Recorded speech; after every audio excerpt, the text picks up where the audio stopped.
Hello students, कैसे हैं आप लोग? Welcome to this session. My name is doctor Kavita Rawat, your English teacher from ICT virtual classroom. Today we will continue our previous poem, that is Aunt Jennifer's Tiger, written by Adrienne Rich. तो अभी बच्चों आपको clear हो गया होगा कि हमने यहाँ पे किसकी बात करी, आंट जेनिफर की बात करी कि किस तरह से उन्होंने जो है डिफरेंट या मैनी प्रॉब्लम्स फेस करी after marriage, after her marriage, या उनकी जो है मैरिज लाइफ देखें तो काफी जो है डिफिकल्टीज में रही हैं और उन्होंने अपनी फीलिंग्स या अपने डिजायर को किसमें बताया है कि किस तरह से टाइगर बनाए उन्होंने एम्ब्रॉयडरी के थ्रू, और ये बताने की कोशिश करी कि किस तरह से वो भी चाहती हैं, फ्रीडम चाहती है, एक फेयरलेस जिंदगी जो है लाइफ चाहती हैं. तो अपने डिजायर को उन्होंने एक्सप्रेस करा थ्रू हर एम्ब्रॉयडरी. क्लियर? तो आज जो है today we are going to discuss the question answers of this chapter. Let's move to smart board screen. तो बच्चों फ्लेमिंगो बुक की this is a poem from flamingo book Aunt Jennifer's Tiger, written by Adrienne Rich. तो बच्चों अभी आपको समझ में आ गया होगा, it is a very important and short poem. In this poem, Adrienne Rich describes the common experiences of women marriage life.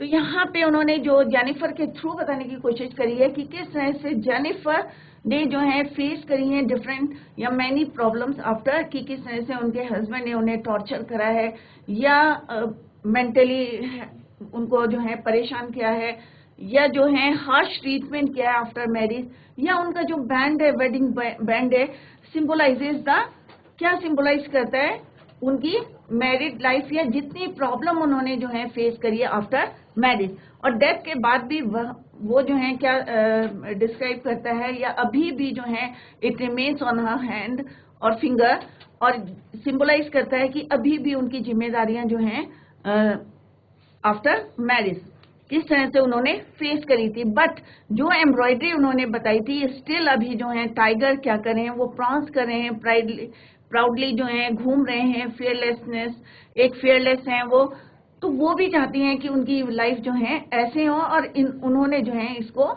Embroidery के through बताने की कोशिश करी है, उनकी फीलिंग्स, उनके डिजायर को. तो बच्चों ये 3 स्टैंजास से हमने कंप्लीट कर लिए हैं आज हम इसके, और this is the summary of this pome. और हमने देखा कि यहाँ पे जो है उनके हस्बैंड जो है किस तरह से उन्हें टॉर्चर करते थे, and even she is scared doing the embroidery to and fears is red. Since the day she got married she has been fulfilling, जिस दिन से उनकी शादी हुई है उस दिन से she has been fulfilling the demands, उनकी जो डिमांड्स ऑफ हर हस्बैंड है उनको फुलफिल करी, उनको पूरा करी है. और जो उनकी वेडिंग रिंग है on her hand is a constant reminder, और उन्हें जो है ये बार बार क्या कर रहे हैं, रिमाइंड करा रहे हैं, रिमाइंडर शी क्या रिमाइंड करा रहे हैं, that she belongs to her husband, और उनकी जो है रिस्पॉन्सिबिलिटीज हैं आफ्टर मैरिज, ये उसको क्या कौन रिमाइंड कर रहे हैं, वेडिंग रिंग. और even after her death the ring will remain on her hand and she will never be free, और अभी भी आफ्टर डेथ भी जो है उनकी फिंगर में रिंग है, और अभी भी जो है she will never be free. On the other hand the tigers that she is embroidering will continue to move around freely forever. Her desire of freedom and fearlessness will live through her tigers. तो बच्चों ये literary device हमने कल discuss करे थे, तो एक बार और मैं आपको शॉर्ट में बता दूं. यहाँ पे literary device metaphor is used, और मेटाफर क्या होता है, when we compare two things without using like and as words. तो यहाँ पे मेटाफर कहाँ पे, ब्राइट टोपाज डेनिजन्स. तो tigers are compared with bright topaz because of their elegant colour. Next literary device is used in this poem is alliteration. Alliteration क्या होता है बच्चों, it is the occurrence of the same sound at the beginning of adjacent और closely connected words.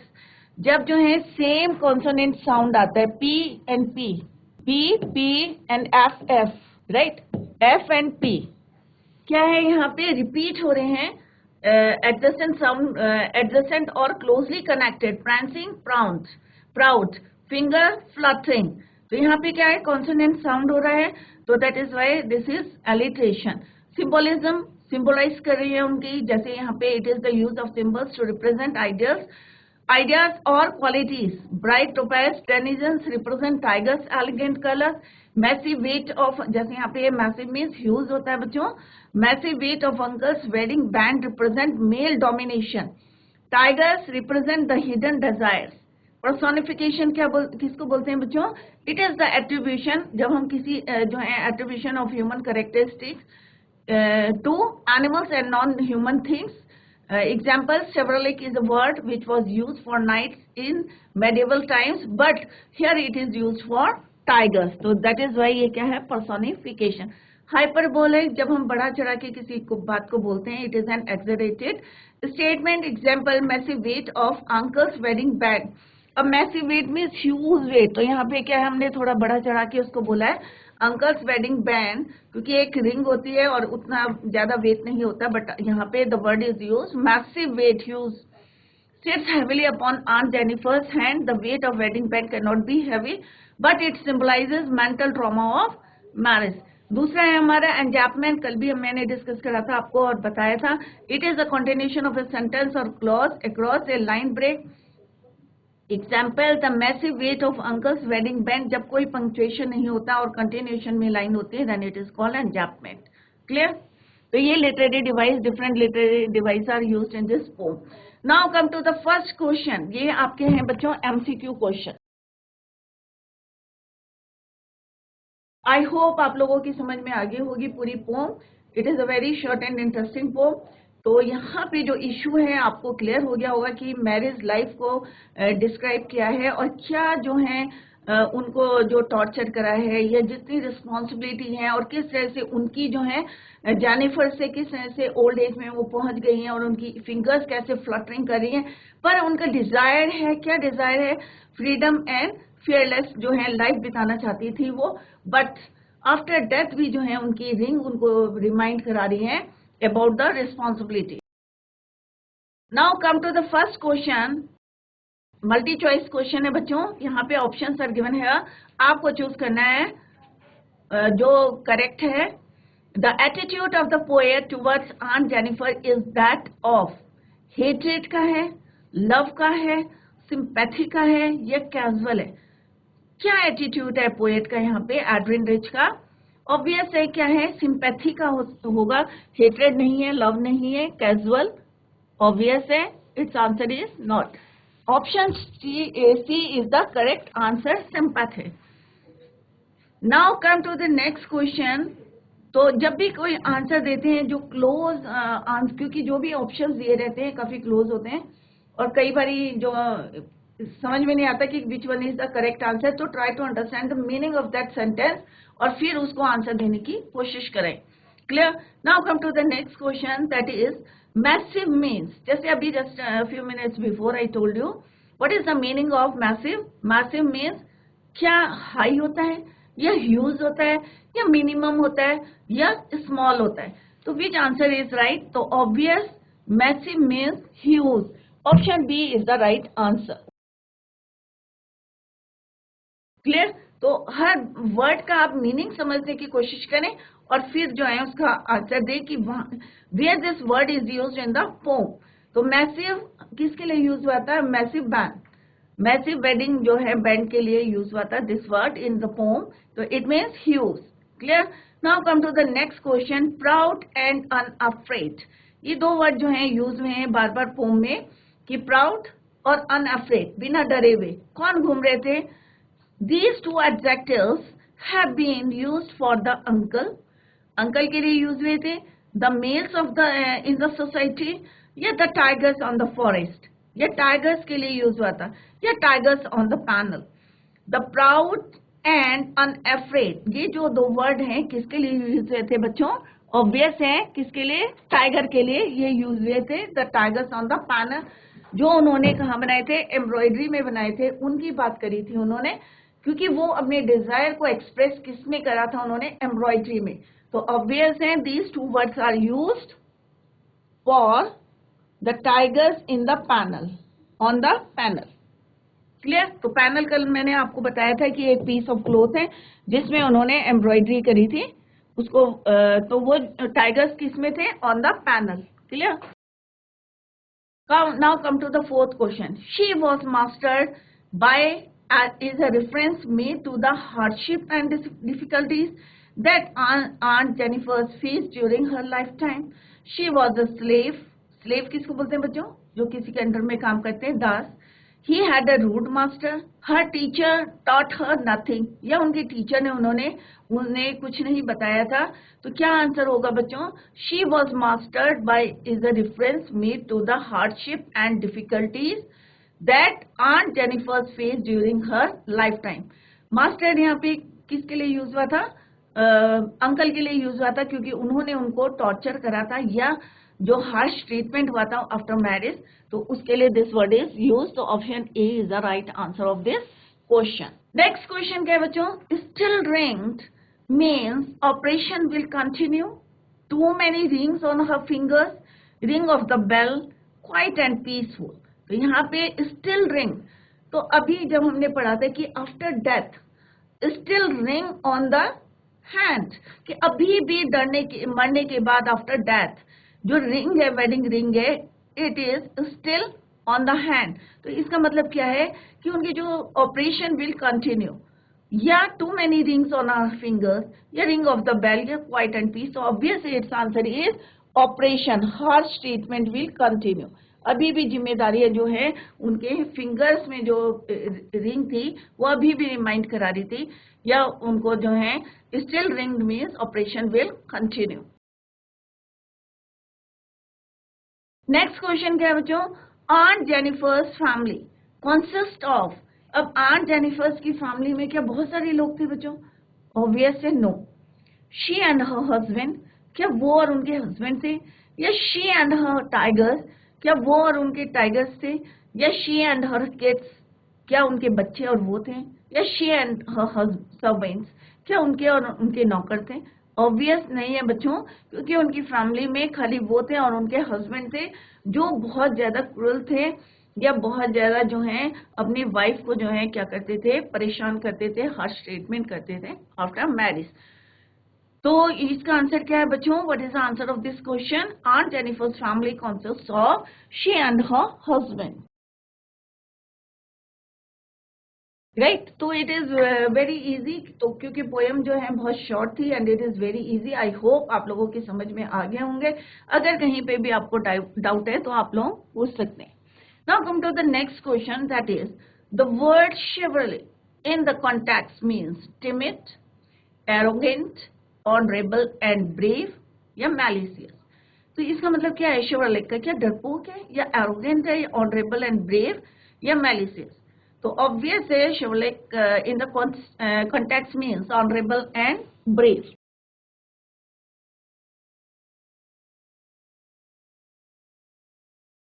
Next question क्या है बच्चों? The word prance. अब आपको याद हो गया होगा what is the meaning of this word.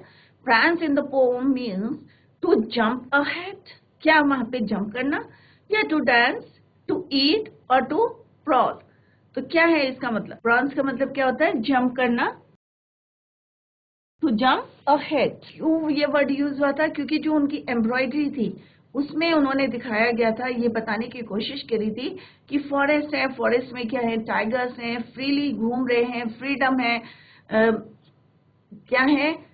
Afraid नहीं है, फियरलेस हैं, और किस तरह से जो है वो मूव कर रहे हैं और किसी से डर नहीं रहे. तो वहां पे वो जो है एक खुशी का माहौल बताने की कोशिश करी है कि वो कितना खुश हैं अपने हैबिटेंट में. But on the other hand Jennifer जो है वो खुश नहीं है. वो इन टाइगर्स के थ्रू बताना चाहती है she also want to live freely or fearlessly. Now come to the next question, that is what do the tigers do on the screen?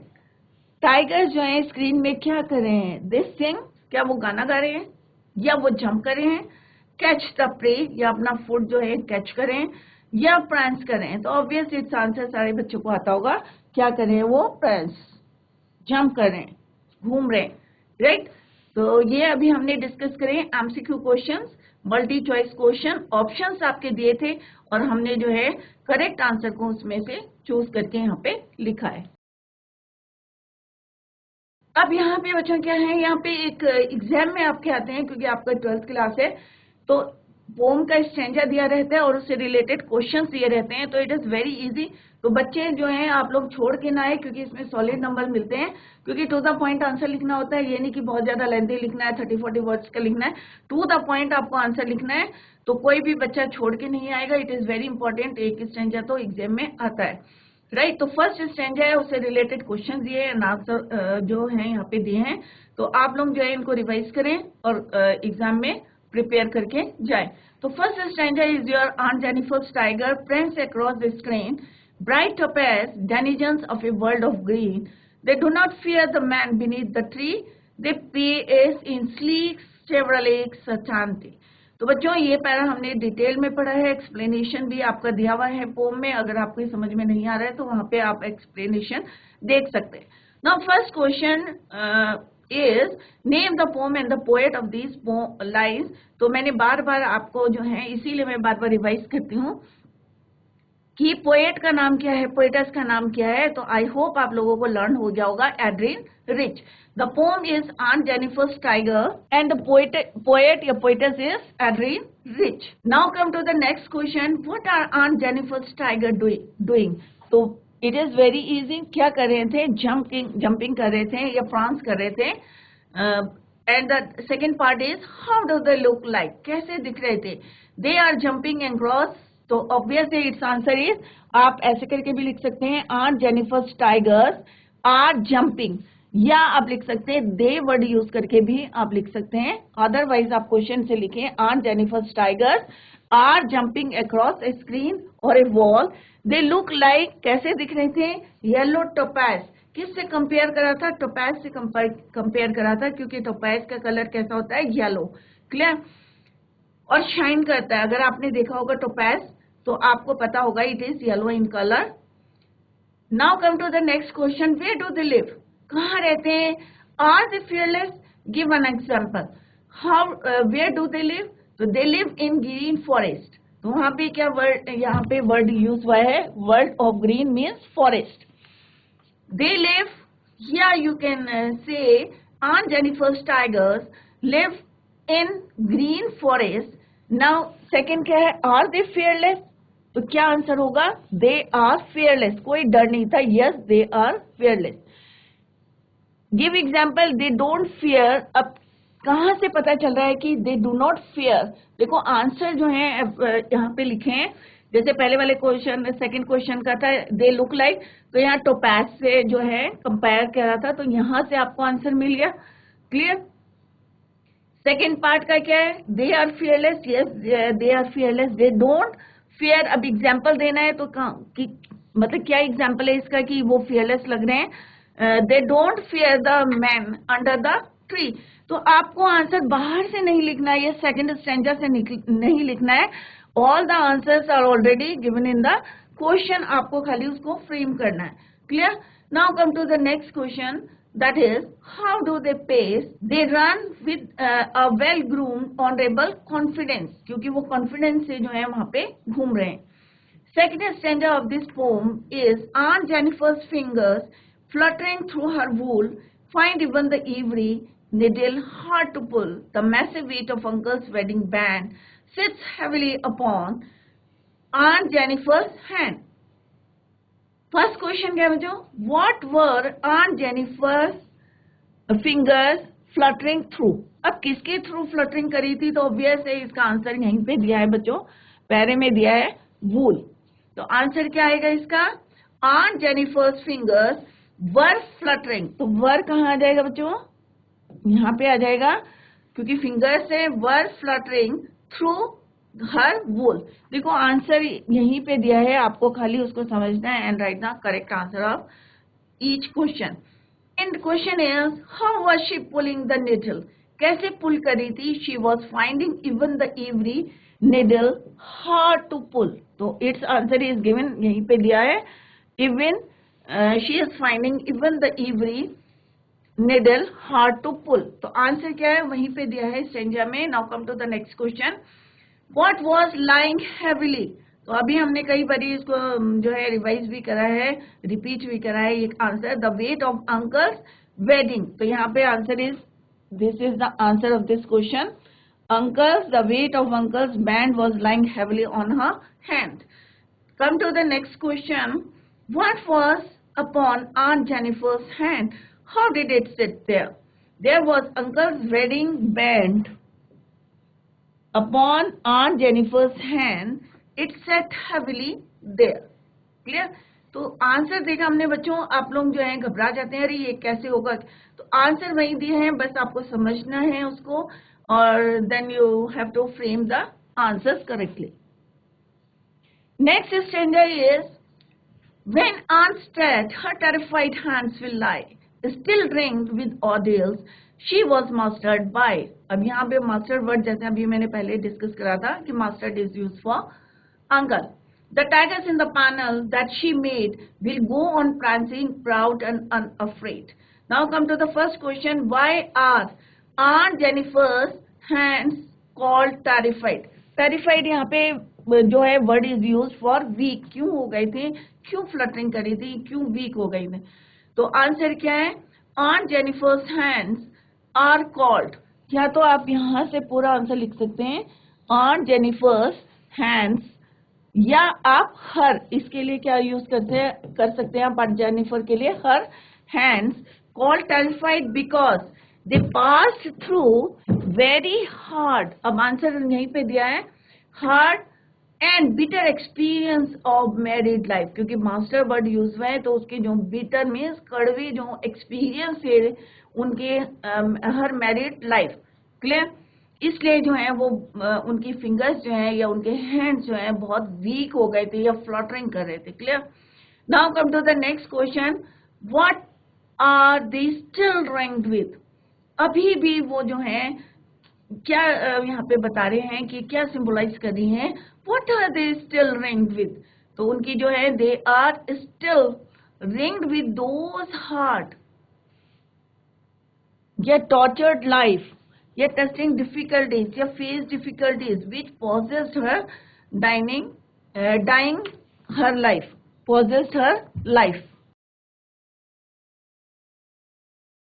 Next question is where did she make the tigers? Tigers को कहाँ बनाया था? तो obvious it is very easy. तो यहाँ पे क्योंकि date है तो आपको यहाँ पे क्या लिखना है? Second form of the verb made. तो she made the tigers in the panel या on the panel. What will happen to her tigers after her death? तो उनकी डेथ के बाद टाइगर भी क्या मर जाएंगे? क्या आंसर था इसका बच्चों? Her tigers will go on jumping. उसके टाइगर जो है अभी भी क्या करेंगे? Jumping ahead, proud and unafraid. अभी भी प्राउडली जो है वो घूमेंगे, प्राउंस करेंगे.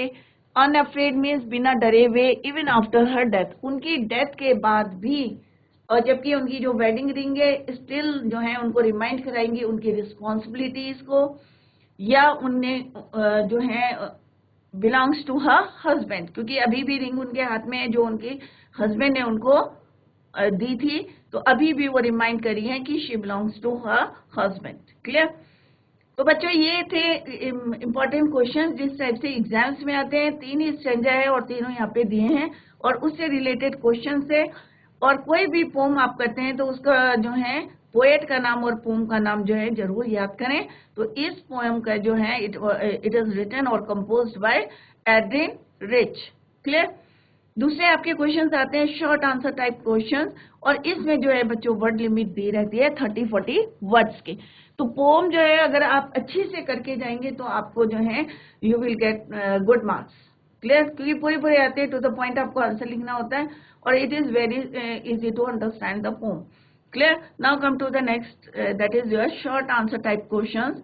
Word limit is 30-40 words. 30 और 40 जो है इनकी word limit है. First question क्या है बच्चों? What do you learn about Aunt Jennifer's tigers on reading the poem? तो आपके समझ में क्या आया कि Aunt Jennifer's के टाइगर के बारे में after reading this poem? After Jennifer's tigers, Aunt Jennifer's tigers were created in the panel. तो ऑब्वियस है पहले आप ये लिखेंगे फर्स्ट ऑफ ऑल कि आंट जेनिफर्स के टाइगर कहाँ थे? फॉरेस्ट में थे या कहाँ थे? तो you have to write aunt Jennifer's tigers were created in the panel by her own hands. या through the embroidery. They appear to be, अब कैसे दिख रहे थे बच्चों? प्रांसिंग करते, जंपिंग करते हुए। तो यही आपको लिखना है, they appear to be prancing jumping across a screen. They looked sleek, they were bright like yellow topaz, they were majestic and courageous, कितने करेज है उनमें, करेजियस हैं। They didn't fear the man beneath the tree, और ये सारी qualities बतानी पड़ेगी आपको। They looked sleek, yellow topaz, majestic and courageous, right, confident लिख सकते हैं आप। They didn't fear the man beneath the tree, क्योंकि हमने अभी पोम के थ्रू पढ़ा था कि उनको डर नहीं लग रहा था, जो पेड़, जो बीनीथ द ट्री, ट्री के नीचे जो लोग खड़े थे। दे didn't fear the man beneath the tree, they placed in Shivalik certainty. Next question is, how has Aunt Jennifer created her tigers? What traits of tigers do they reveal? क्या बताना चाहती थी वो? तो Aunt Jennifer ने कैसे क्रिएट करे थे? are her own creation, उसकी अपनी क्रिएशन थी, क्योंकि अपने डिजायर बताना चाहती थी वो उसके थ्रू। शी वर्क्स विद वूल, और क्या क्या यूज करा था उन्होंने? वूल और ivory needle. She has created them in the panel, panel जैसे मैंने आपको बताया, piece of cloth. They have all the traits of the beasts of prey who are denizens of, जो कहाँ के डेनिजन है? ग्रीन फॉरेस्ट के। They are well built and well groomed, they are chivalric and full of confidence. Clear? तो उन्हीं के tiger को क्यों बनाया था, कहाँ पे बनाया था, ये आपको बताना है। उनकी अपनी क्रिएशन थी, क्योंकि she was mastered in embroidery, और उनकी अपनी क्रिएशन थी। वूल और इवरी निडल के थ्रू उन्होंने एक पैनल में बनाया था, और उसमें उन्होंने बताया था कि किस तरह से अपने डिजायर को उन्होंने बताया था कि फ्रीडम और फियरलेसनेस से वो भी जीना चाहती थी, like tiger. Next question is, what difficulty does Aunt Jennifer face while making her tigers and why? तो बच्चों ये बहुत आपको क्लियर है, क्योंकि उनके जो है इतना हार्श जो है, या इतनी जो है प्रॉब्लम्स आई उनकी लाइफ में, मैरिड लाइफ में, कि वो जो है जेनिफर से ओल्ड हो गई थी बहुत ज्यादा, और उनकी जो है वीक हो गई थी काम करते करते। और एक होता है ना, एक खुश होके रहना है तो बहुत ज्यादा जो, और एक होता है कि बहुत हार्श ट्रीटमेंट हो रहा था उनके हस्बैंड से, टॉर्चर्ड बाय हर हस्बैंड। तो यहाँ पे बताया व्हाट डिफिकल्टीज। तो aunt Jennifer is making her tigers in the panels, she is using ivory needles, तो ये सब कॉमन है। हर फिंगर्स आर फ्लटरिंग, उनकी फिंगर्स क्या करी थी? फ्लटरिंग करी थी through the wool. She finds it difficult to pull even the ivory, इतनी वीक हो गई थी, इतनी कमजोर हो गई थी कि even she finds it difficult to pull even the every needles. The reason is obvious, the weight of unhappy, क्योंकि उनकी लाइफ कैसी थी? unhappy, unfortunate experience of her married life sits heavily on her hands. Next question is, what is the weight that lies heavy on the aunt Jennifer's hand? अब कौन से weight की बात कर रहे हैं बच्चों? Aunt Jennifer is working with every needles and wool, but she can't move her fingers freely in the wool, क्योंकि एक डर था उनके अंदर। She finds it hard to pull even the ivory needles easily. The experiences of her past, उनके जो पिछले जो है एक्सपीरियंस थे उनकी शादी के, married life, are quite bitter, इतने कड़वे थे कि वो जो है बिल्कुल कभी भी जो है फ्रीली नहीं रही, और हमेशा जो है एक जो लाइफ स्पेंड एक फियर से, fear of husband. Clear? She has कैसी मेमोरीज थी? Unpleasant memories of her married life with her husband. The heavy weight of the wedding band, तो सिंपल सा है, जो उनके हाथ में जो बैंड था उसको यहाँ पे यूज करा है weight. That lies heavy on aunt Jennifer's tiger, sorry aunt Jennifer's hand, that was wedding band sits heavily upon her hand. Clear? तो इजी आंसर है, 20-30 वर्ड्स के आपको आंसर देने हैं, short answer type question. How will Aunt Jennifer's hands look when she is dead? तो कैसे दिख रहे थे when she is dead or Aunt Jennifer dies? Her hands will still look terrified. बहुत कम वीक लग रहे थे, और आफ्टर डेथ आप लोगों को पता है कैसे हो जाते हैं। Perhaps she has experienced a lot of hardship. परंतु यहाँ पे एक ही इश्यू था कि मैरिड लाइफ जो है वुमेन की कैसी होती है। तो यहाँ एक जो है आंट जेनिफर के थ्रू बताने की कोशिश करी है पोएटस ने कि she has experience a lot of hardship and troubles in the past, their effect has left its print on her hands, the ordeals कि जो उनकी जो है पास्ट की जो मैरिड लाइफ थी, that crushed her married life, that had surrounded and cramped her fingers and hands too. Next question है, what will happen to Aunt Jennifer's tigers when she is dead? तो क्या होंगे? Obvious है उनको कुछ नहीं होगा, वो वैसे ही प्रांस करते रहेंगे, proudly, unafraid। तो उन्होंने अपने डिजायर को अपने आर्ट में, अपने एम्ब्रॉयडरी के थ्रू बताने की कोशिश करी है कि वो भी इसी टाइप की जिंदगी चाहती थी, लाइफ, बट अनफॉर्चुनेटली वो जो है शी इज डेड। और उनके जो टाइगर्स हैं, उनकी जो क्रिएटिविटी है अभी भी जो है, जो उन्होंने क्रिएट करे थे, अभी भी लाइव हैं, जंपिंग कर रहे हैं, प्राउड हैं, अनअफ्रेड हैं। Aunt Jennifer's tigers will survive her. She has created the tigers in a panel. They are made of wool. These objects of art will survive their creator. The tigers will go on jumping. तो ये word आप याद करें, कई जगह use हुए हैं, proud and unafraid. तो जो उनके पैनल में टाइगर्स उन्होंने क्रिएट करे थे, they will go on jumping proud and unafraid after her death. Clear? Next question is describe the poetic devices. अब हम जो है पहले हमने डिस्कस कर चुके हैं ये, तो आप वो सारे पोएटिक डिवाइसेस यहाँ पे लिख सकते हैं। Use in the pome Aunt Jennifer's Tiger. Edwin Rich's Aunt Jennifer's Tiger is beautiful short poem rich in symbolism and imagery.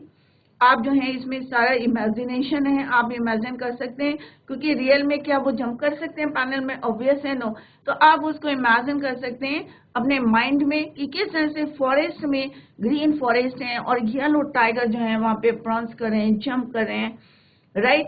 Freedom है उनके यहाँ, कॉन्फिडेंट है, fearless। तो ये क्या हम इमेजिन कर सकते हैं। क्लियर? मेटाफर, ब्राइट टोपाज, ये हमने अभी डिस्कस करा था। Alliteration is use, sleek, chivalric, certainty, describes the pace of the tigers effectively, the massive weight of wedding band symbolise कर रहे हैं ordeals and hardship of aunt Jennifer's married life. तो आप जो है इसको पॉइंट्स में भी लिख सकते हैं और otherwise in para. The images, terrified hands and ring with ordeals create the effective oppression and terror as well as captivity. Next question is, what are the difficulties that Aunt Jennifer faced in her life? अब कौन-कौन सी जो है, आपको क्या लगता है कि कौन-कौन सी प्रॉब्लम्स या फेस करी है उसने, डिफिकल्टीज फेस करी है in her married life? The life of Aunt Jennifer was overburdened by the duties of her married life. एक तो जो है उनकी ड्यूटीज जो है आफ्टर मैरिज, दूसरा क्या है, hardships and sufferings were the parts of her married life. She had to face operation, harsh treatment. Operation का मतलब क्या होता है बच्चों? Harsh treatment by her husband even though she was old and weak, right? तो ये जो है आप अपनी तरफ से लिख सकते हैं यहाँ पे कि कौन कौन सी difficulties that aunt Jennifer face in her life. Clear? तो यहाँ पे हमने शॉर्ट आंसर टाइप क्वेश्चंस करे, एमसीक्यू क्वेश्चंस करे, समरी करी।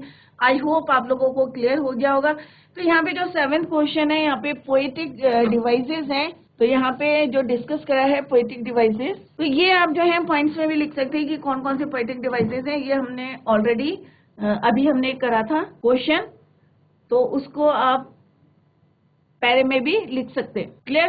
तो यहाँ पे जैसे पोएटिक डिवाइसेस हैं बच्चों, तो इसको नंबर में भी लिख सकते हैं कि इमेजरी है, क्या है इमेजरी की, इमेजिनेशन कर सकते हैं। दूसरा क्या है, यहाँ पे सिंबलाइज क्या कर रहे हैं, राइट? और मेटाफर हमने जो है लिखा था वहाँ पे कि मेटाफर, अलिट्रेशन किस तरह से यहाँ पे यूज हुए हैं, या हाइपरबोल है यहाँ पे क्यों है, वाई इट इज यूज। तो डिफरेंट जो है हमने अभी डिस्कस करे थे डिफरेंट पोएटिक डिवाइसेस। ये है डिफरेंट पोएटिक डिवाइसेस, मेटाफर है, अलिट्रेशन है, सिंबलिज्म है। तो ये आप जो है ऐसे भी लिख सकते हैं, पॉइंट्स में भी लिख सकते हैं और उनके एग्जाम्पल उनके आगे लिख सकते हैं, या फिर आप पैरे में लिख सकते हैं कि कौन कौन से literary devices are used in this poem aunt Jennifer's tiger. Clear? तो मेटाफर है, किस तरह से हमने यहाँ पे अपोजिट टू थिंग्स को कंपेयर करा है without using like and as word. और जैसे आपको पता है मेटाफर और सिम्बली में यही डिफरेंस है। इस सिम्बली में हम जो है कंपेयर करते हैं two opposite thing by using the word like and as, but here metaphor is used क्योंकि लाइक और as word are not used in the poem. Second is alliteration. Alliteration क्या होता है? When the same sound at the beginning of adjacent और closely connected words, for example finger fluttering और prancing proud. Similarly symbolism में किस चीज को symbolize करा है ये आप यहाँ देख सकते हैं। पर्सोनिफिकेशन होता है कि जब हम किसी ह्यूमन जो है attribution of human characteristic to animals and non human things के लिए यूज करते हैं, then it is called personification. तो बच्चों हमने यहाँ पे जो है आज पोम जो है कंप्लीट करी है, इसके एमसीक्यू क्वेश्चंस करे हैं और शॉर्ट आंसर टाइप क्वेश्चंस। तो बच्चों today we completed our poem on Jennifer tiger written by Adrienne Rich. I hope आप लोगों के समझ में आ गया होगा। आज हमने डिस्कस करे हैं कि स्ट्रेंजर वाइज क्वेश्चंस जो एग्जाम्स में आते हैं वो आपको कैसे सॉल्व करने हैं।